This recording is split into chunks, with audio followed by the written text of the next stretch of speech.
The Honorable Shri Pranab Mukherjee, the Honorable Chief Minister of Orissa, Naveen Babu, Mr. Ahija, Mr. Rajesh Ramachandran, ladies and gentlemen. Thank you very much, Rajesh, for having invited me to be associated with this program that you've organized today to honor a large number of people who made contribution in different fields. I assume that you also had to get somebody from politics, and since I was here, you thought that I could fit into that slot. Thank you very much nonetheless for that. Just a word about the outlook. I've always believed that, and I've been telling Rajesh whenever he's met me, that magazine journalism in India is today probably the most difficult one. Difficult because thanks to technology, the definition of news itself has changed. News these days is really what the camera is able to capture, or alternatively even faster, what the digital media is able to get attracted to. And therefore, print journalism in terms of both technology and timing faces that radical challenge. Even for daily newspapers,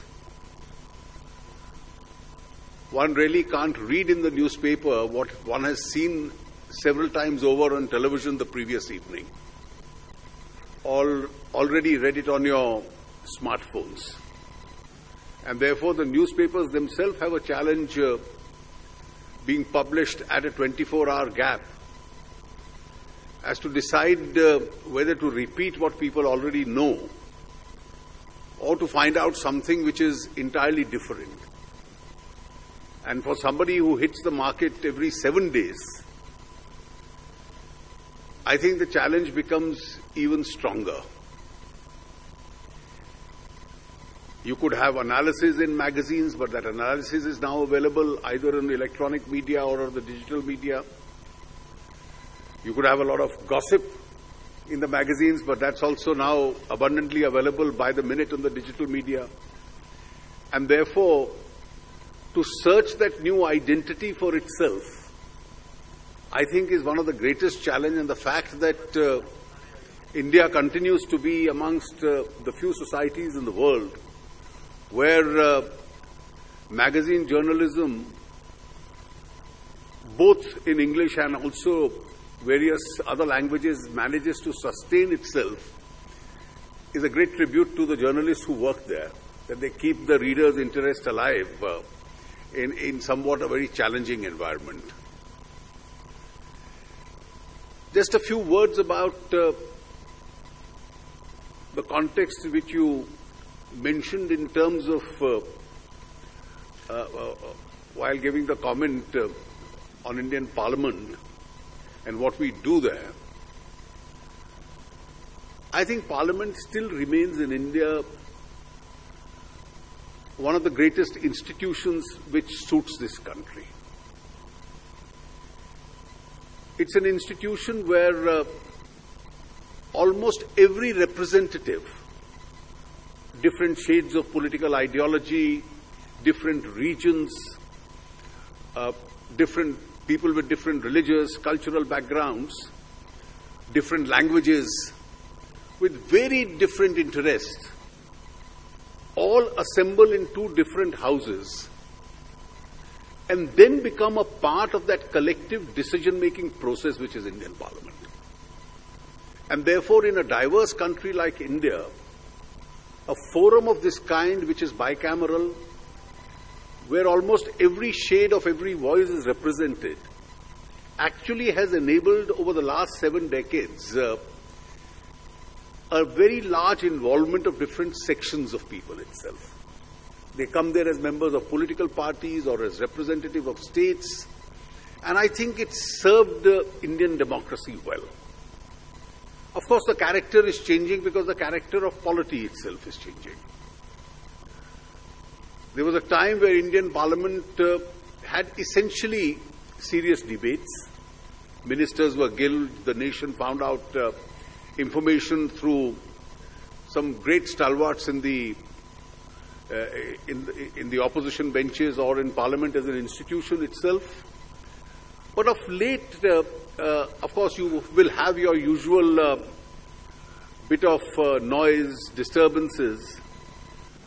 But then one of the greatest flexibilities of Indian Parliament is that after that noise, it starts functioning. And by and large, it is able to deliver substantially on the agenda which is assigned to it. And I think one important yardstick, if you look at from 1991 when the economic reforms process started, despite all these challenges in the parliamentary functioning that we have, as I look back today, I can't recollect a single major legislation in terms of reform. Some got delayed, but nothing was ever held up. And therefore, the process of discussion, the process of disturbance, discussion, meetings, committees, parliamentary committees, eventually enables a consensus to develop.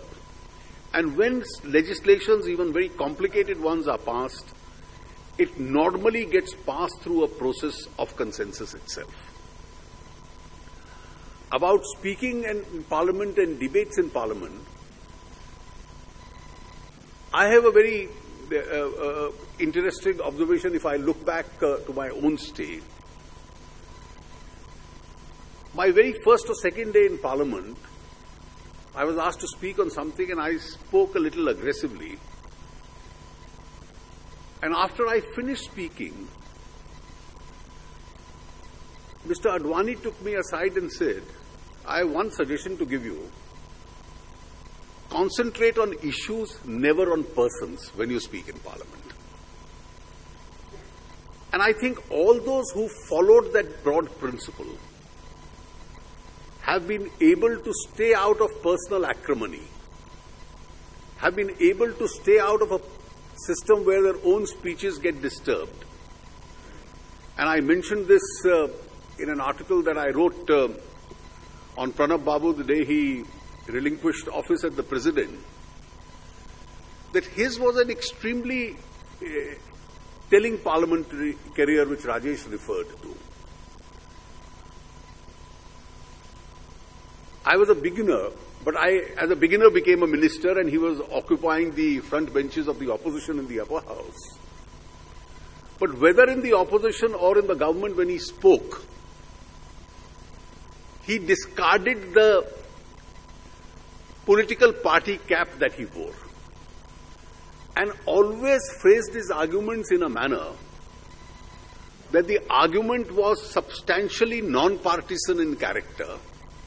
And I described him in an article that I wrote on him, that he eventually came out as almost an amicus curiae speaker who was speaking for the whole house or who was speaking for the country and therefore wanted the whole parliamentary consensus to stand behind him.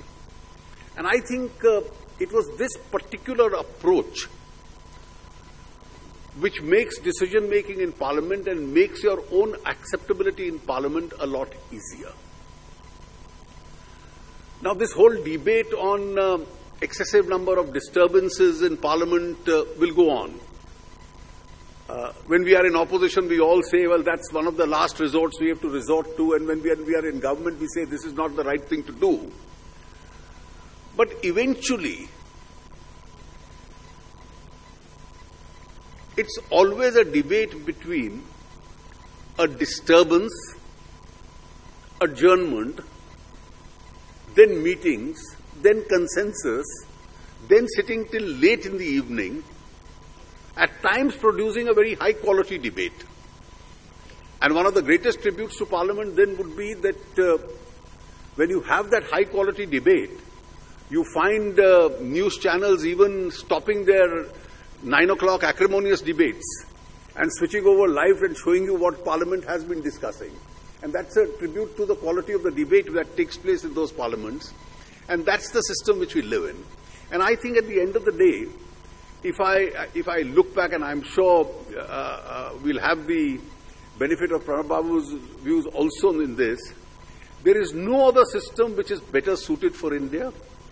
There is no other system that can produce the most aggressive aspect of your personality, at the same time the next minute bring about the biggest conciliator in you, which is more suitable for India, and which then becomes a process of a decision-making for the larger interests of the country that it takes place.